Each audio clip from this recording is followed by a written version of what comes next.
नमस्कार, जोहर। स्वागत करता हूं आप सभी का आपके अपने यूट्यूब चैनल आजाद जेपीएससी एकेडमी पर। आज के इस वीडियो में मैं बात करूंगा एलडीसी सह स्टेनोग्राफर।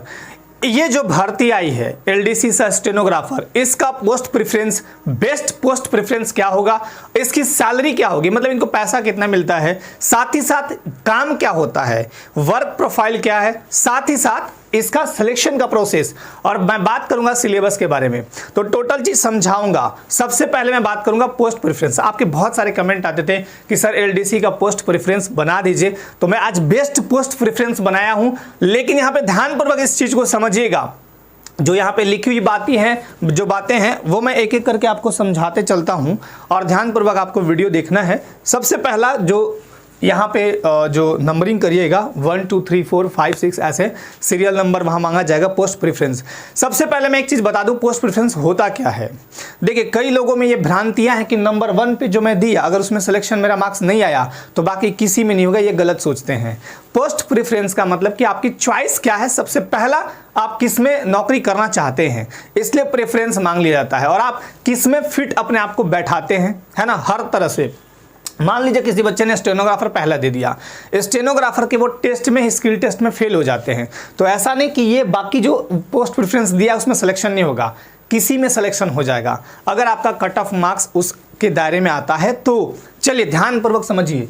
सबसे पहला जो पोस्ट प्रेफरेंस है, ध्यानपूर्वक यहाँ समझिएगा, पहला जो पोस्ट प्रेफरेंस है, पहले नंबर पे डालिएगा स्टेनोग्राफर। लेकिन वो केवल वही कैंडिडेट डालिएगा जिन्हें स्टेनोग्राफर यानी थोड़ा बहुत स्टेनो आता हो, है ना, शॉर्ट हैंड जो कहते हैं, शॉर्ट हैंड सीखते हैं ना, तो थोड़ा बहुत भी स्टेनो आता, शॉर्ट हैंड आता हो, वही पहला नंबर पे स्टेनोग्राफर डालिएगा। जिनको कुछ भी नहीं आता है और जो सीखने को तत्पर नहीं है, कुछ लोगों को लगता है कि मैं 3 महीने 4 महीने में सीख लूंगा, सीखते भी हैं लोग, नो डाउट सीखते भी हैं, बस फुल डेडिकेशन के साथ जो उतरते हैं वो सीख लेते हैं। तो पहले नंबर पे वही लोग स्टेनोग्राफर डालेंगे जो इनकी रुचि है। अब इनका मैं काम भी बताऊंगा कि काम क्या होता है। और अगर आप स्टेनोग्राफर नहीं बनना चाहते हैं, आपके पास ये स्किल टेस्ट नहीं है स्टेनो वाला, तो आप पहले नंबर पे डालिएगा एलडीसी, निम्न वर्गीय लिपिक। किस डिपार्टमेंट में? तो कार्यालय सहायक सह लेखापाल। लेखापाल को पहले हम पटवारी के नाम से भी जानते थे, कई जगह जैसे यूपी वगैरह इलाकों में या फिर छत्तीसगढ़ वगैरह में पटवारी कहा जाता था, बट अब लेखापाल, कार्यालय सहायक यानी ऑफिस असिस्टेंट हैं आप। इनका काम क्या होता है? सबसे पहले तो ये समझ लीजिए कि जितने भी पद हैं स्टेनोग्राफर को छोड़ के सारे हैं निम्न वर्गीय लिपिक, और लिपिक का काम होता है निचले स्तर पर लेखा जोखा रखना। मतलब अगर टोटल आपको कोई भी चीज़ देखना है, जैसे जमीन का, परिवहन का, खान का, या फिर ये अल्पसंख्यक विभाग का, श्रम नियोजन का, तो उनके पास पूरा जत्था होता है, उन पे नियंत्रण करते हैं उनके ऊपर के अधिकारी। तो आपका काम, आपका पूरा जत्था आपके पास रहेगा, मतलब आप ही डील करिएगा सबसे, पब्लिक से, है ना। कार्यालय सहायक सह लेखापाल, अब कार्यालय सहायक मतलब कार्यालय में जो भी काम है वो आप करेंगे, है ना, एलडीसी का काम। और इसमें सब में क्या है? टाइपिंग है, हिंदी टाइपिंग आपको बहुत अच्छे से आनी चाहिए, नहीं भी आता है सीख लीजिएगा।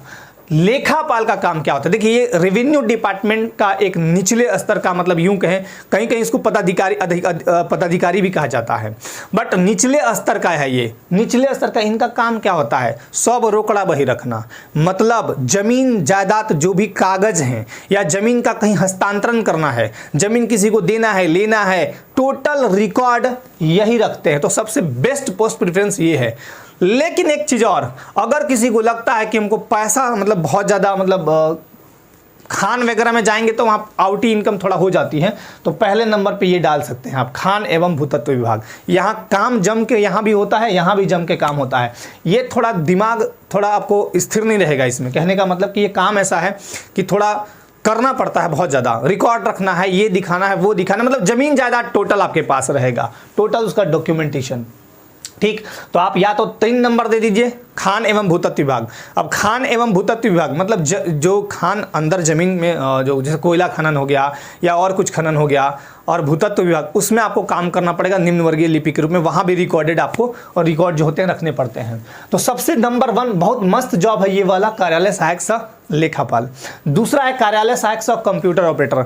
सीधे सी बात, जितने कंप्यूटर ऑपरेटर को आपने काम करते देखा होगा, यही इनका काम होता है। कंप्यूटर में काम भी यहाँ बताते चल रहा हूँ, ठीक है, ताकि कोई दिक्कत आपको नहीं हो। तो कार्यालय सहायक सह कंप्यूटर ऑपरेटर ये भर्ती है, आप दूसरे नंबर पे ये दे सकते हो। कंप्यूटर ऑपरेटर में फ़ायदा क्या होता है, जितना भी मतलब ऑफिशियल काम होता है यही लोग करके देते हैं। ऊपर से आपको आएगा ऑर्डर कि ये लेटर बना दो, ये चीज़ कर दो, ये MS एक्सेल में भेजना है, वहाँ फाइल भेजना है, आपके पास सारा काम यही मिलता है आपको। और ऑफिस में आपको काम करना, बड़ी इज्जत मिलता है इन लोगों को, कंप्यूटर ऑपरेटर लोगों को, क्योंकि ये टेक्निकली रूप से बहुत ही ये होते हैं, संपन्न होते हैं, यूँ कहा जाए कि टेक्निकली रूप से बहुत स्ट्रांग होते हैं, बहुत कुछ आता है इनको। तो मेल वगैरह करना या फिर एक्सेल पावर पॉइंट प्रेजेंटेशन दिखाना, सब कुछ ये करते हैं। तीसरे नंबर पे आता है LDC खान एवं भूतत्व विभाग। ये भी बहुत अच्छा जॉब है खान और भूतत्व विभाग में। जैसे अगर कोयला खनन कोई अधिकारी है तो बहुत पैसा उसको आता है, आपको भी पता होगा कि इन सब में पैसा खूब आता है। तो अगर पैसा खूब वाले में जाना है तो पहला पोस्ट प्रेफरेंस आप मार सकते हैं खान एवं भूतत्व विभाग। लेकिन ऑल ओवर अगर देखा जाए तो नंबर 1 बहुत बढ़िया जॉब है लेखापाल, कार्यालय सहायक सह लेखापाल, नंबर 1, ठीक है। नंबर 4 आता है वाणिज्य और कर विभाग। जितने भी टैक्स वगैरह आते हैं वो उन सब का लिस्ट, उन सब का डाटा आपके पास रहेगा। और जो भी फाइनेंस से संबंधित जो भी चीजें आएंगी वो सब आपके पास डाटा आएगा, आपको उस पर काम करना होता है। वाणिज्य और कर विभाग ये भी बहुत शानदार कर है। उसके बाद या तो आप, हाँ 4 नंबर हो गया। 5 नंबर में या तो आप ये वाला दे सकते हैं या ये वाला। अगर आप देखिए, मैं दोनों समझा देता हूं। और अगर किसी को हॉस्पिटल में काम करने का शौक है कि मैं मतलब ये हॉस्पिटल में काम करूं या कोई चिकित्सा के जगह, तो आप बहुत अच्छे से ये वाला दे सकते हैं। बट ये है श्रम नियोजन प्रशिक्षण एवं कौशल विभाग। श्रम नियोजन मतलब जो भी नौकरी चाकरी से संबंधित जो भी नियम कानून बनते हैं या जो भी चीज़ें हैं, छोटे छोटे नौकरियों को लेके बनते हैं। तो किसी को नौकरी देना है, रोजगार देना है, ट्रेनिंग देना है। और कौशल डेवलपमेंट मतलब यूं समझ लीजिए स्किल डेवलपमेंट, स्किल इंडिया जो कार्यक्रम चलाया गया था सेंट्रल गवर्नमेंट द्वारा। जैसे कोई ITI कर रहा हो, उस लेवल का किसी को नौकरी देना है, किसी को लेबर श्रम कार्ड बनवाना है, किसी को मनरेगा वाला काम करवाना है, किसी को ट्रेनिंग लेना है, सिलाई ट्रेनिंग, बुनाई ट्रेनिंग, कताई ट्रेनिंग। तो ये सब काम इनका देखना होता है नियोजन पक्ष मतलब कि नौकरी वाला। एक और है LDC में श्रम नियोजन प्रशिक्षण कौशल विभाग, ये ट्रेनिंग वाला काम देखते हैं, कौन कितना ट्रेनिंग किया, कितना दिन आया, कितना दिन गया, ये टोटल डाटा ये LDC रखते हैं। एक और है आपका हॉस्पिटल वाला। हॉस्पिटल में क्या है आपका, जो लेवल छोटे लेवल पे नौकरियां होती हैं उनको देखना, उनका ट्रेनिंग। तो ट्रेनिंग वगैरह आपको नहीं देना है, आपको उनका डाटा आएगा उसको फीड करना है, उनको दिखाना है। उसके बाद 7वां नंबर पे आता है परिवहन विभाग। जिनको भी ये लगता है कि मेरा गाड़ी पकड़ा जाएगा या दोस्त का गाड़ी बार बार पकड़ाता है, सबसे पहला नंबर परिवहन विभाग भर दीजिएगा। इसमें नौकरी करिएगा, गाड़ी तुरंत छुड़ा लीजिएगा। बट गाड़ी हमेशा जब भी आप चलाएं टोटल डॉक्यूमेंट रखें, वो आपकी सेफ्टी के लिए होता है ना। तो 7वें नंबर पे LDC परिवहन विभाग दे सकते हैं। 8वां नंबर है LDC SC ST OBC अल्पसंख्यक विभाग। यहाँ इनके लेके जो भी डाटा होते हैं वो इनका देखना काम होता है। और 9वां में आपका अस्पताल या चिकित्सा से संबंधित ये है 9वां नंबर। तो बेस्ट पोस्ट प्रेफरेंस मैंने बता दिया। पहला बताया ये वाला लेखापाल। अगर आप किसी को भी लगता है कि खान वाले में चले जाएं, हालांकि बहुत लोग जाना चाहता है, तो ये दे सकते हैं पहले नंबर पे। लेकिन याद रखिएगा स्टेनोग्राफर पहले नंबर पे वही दीजिएगा, और अंतिम में स्टेनोग्राफर या बीच में कहीं दे सकते हैं आप। अगर कोई स्टेनोग्राफर नहीं देता है तो 10 नंबर या 9 नंबर या 8 नंबर पे कहीं भी दे सकते हैं आप, ठीक है। याद रखिएगा पोस्ट प्रेफरेंस 10 के 10 भरिएगा, छोड़िएगा मत कोई भी। ऐसा नहीं कि स्टेनोग्राफर नहीं आता है तो क्यों भरे। हाँ, अगर बिल्कुल नहीं आता है, इंटरेस्ट नहीं है तो मत भरिएगा, है ना। चलिए अब मैं आपको सैलरी दिखा देता हूं। ये सैलरी एकदम एग्जैक्ट लगभग आपको इसी के आसपास मिलते हैं। देखिए यहाँ पे सैलरी ध्यान पर लोग देखिएगा। स्टेनो बेसिक पे जो है आपका वो 25,500 है। लेवल 4 में आते हैं, जितना ऊपर लेवल जाएगा उतना ही ज़्यादा सैलरी होता है, ठीक है। तो लेवल 4 में आते हैं, बेसिक सैलरी 25,500 HRA। अब आपको मैं आज समझा देता हूं, ये बहुत इंपॉर्टेंट सूचना सबको भेज दीजिएगा, मतलब ये वीडियो शेयर कर दीजिएगा। सरकारी कर्मचारी जो छोटे लेवल पे हैं उनको भी, हालांकि उनको पता होगा, या जो नौकरी की तैयारी कर रहे हैं कि HRA क्या होता है, DA क्या होता है, TA क्या होता है, ये सारा चीज़ मैं बता देता हूँ। Basic salary 25,500। HRA का मतलब होता है house rent allowance. House rent allowance कहीं कहीं मिलता है, कहीं कहीं नहीं भी मिलता है। तो अगर आपको मिलता है तो ये बढ़ जाएगा। मैंने हालांकि लिखा नहीं है कहीं भी। DA का मतलब होता है डियरनेस अलाउंस यानी महंगाई भत्ता, ये सबको लगभग मिलता है। डीए टीए सबको मिलता है। और टीए का मतलब होता है ट्रैवलिंग अलाउंस यानी यात्रा भत्ता, कहीं आप जाइएगा ही जाया तो उसका भत्ता आपको मिलते रहता है।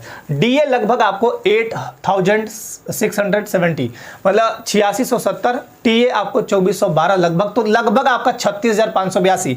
अब आप ऐसा मत कहिएगा नौकरी होने के बाद सिर्फ मेरा 34,000 आ रहा है, इसमें चेंज हो जाता है कभी कभी, बेसिक एकदम सेम रहेगा इतना, है ना।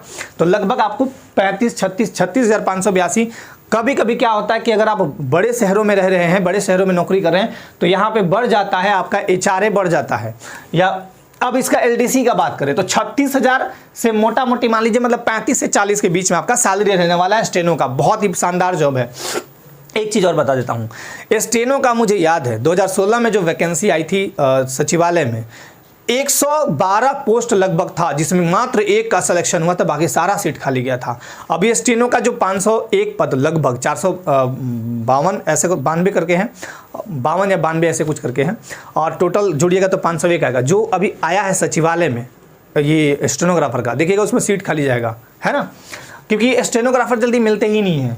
LDC lower divisional clerk basic पे 19,900, एचआरए मैंने जोड़ा नहीं है, लेवल 2 में है ये, इनकी सैलरी कम होती है। डीए आपको 6,766 और टीए 1206, टोटल आपका 27,882, मतलब लगभग आपको 25 से 30,000 के बीच आपकी सैलरी होगी इन सभी की, यहां से लेके और यहां तक एलडीसी जो भी है ना। थोड़ा जगह पे भी डिपेंड करता है, उस जगह पे भी आपको मिलता है, थोड़ा सैलरी इधर उधर हो जाता है। तो ये सैलरी आपको समझ में आ गया होगा, मोटा मोटी मैंने बता दिया। अब आते हैं कि इसमें सिलेक्शन कैसे ले हम, सिलेक्शन के लिए क्या करना पड़ेगा। तो देखिए सिलेक्शन के लिए सबसे पहले सिलेबस समझ लीजिए।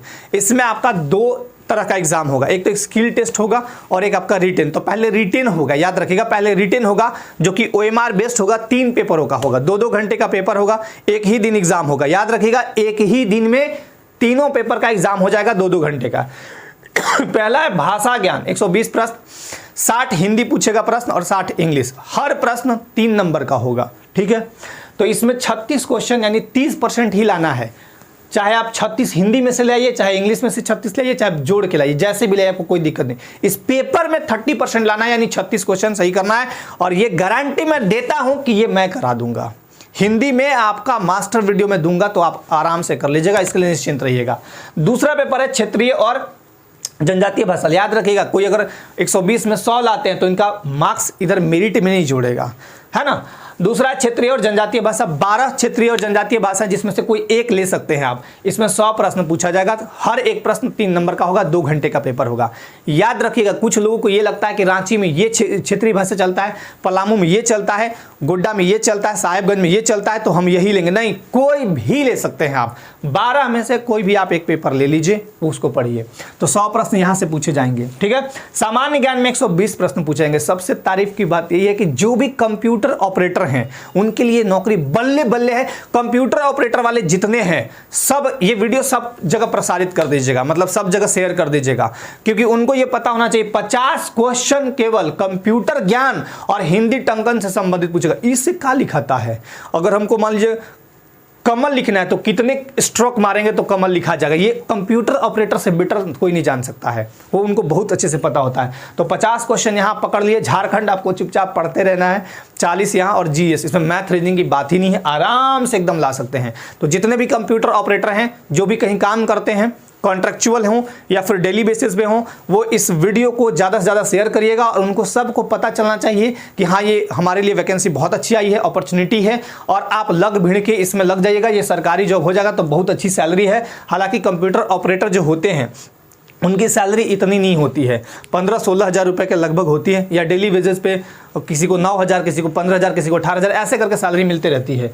तो ये आपका 120 प्रश्न है, 120 और ये 100, ये दोनों जोड़ के मेरिट बनेगा।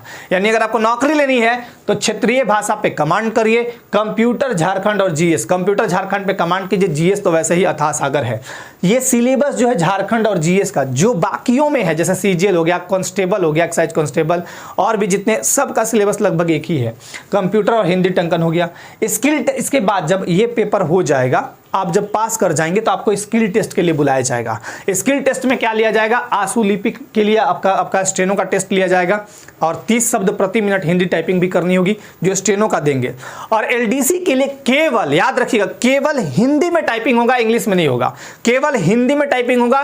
25 शब्द प्रति मिनट 250 शब्द करना है, 2% से ज्यादा एरर नहीं होना चाहिए। याद रखिएगा मेरी बात को, जिन्हें भी टाइपिंग आती है प्रैक्टिस करते रहिएगा, जिन्हें नहीं आती है अगर सीखना चाहते हैं तो ही सीखिएगा, क्योंकि टाइपिंग पूरा कंसंट्रेट होके किया जाता है और ये थोड़ा टफ टाइपिंग होता है कि 2% गलती। टाइपिंग में सबसे बड़ी चीज होती है गलती ना करना, ठीक है। टाइपिंग तो सब कोई करता है, किसी का 10% गलती होता है, किसी का 8%, लेकिन यहाँ 2% के अंदर आपको रहना है, तो ये थोड़ा सा संभल के चलना पड़ता है। जब स्किल टेस्ट का रिजल्ट आएगा तो फिर डॉक्यूमेंट वेरिफिकेशन के लिए जितना सीट है उसका 2-2.5 गुना 3 गुना बुलाया जाएगा, 2 से 2.5 गुना बुलाया जाता है डॉक्यूमेंट वेरिफिकेशन के लिए। उसके बाद आपका डॉक्यूमेंट वेरिफिकेशन होगा। याद रखिएगा डॉक्यूमेंट वेरिफिकेशन में क्या देखा जाएगा, मैट्रिक का ओरिजिनल यानी मूल प्रमाण पत्र, मैट्रिक का मार्कशीट, ये 2 हो गया, इसके अलावा कुछ नहीं। फिर इंटर का मार्कशीट, इंटर का ओरिजिनल, 4 चीज हो गया।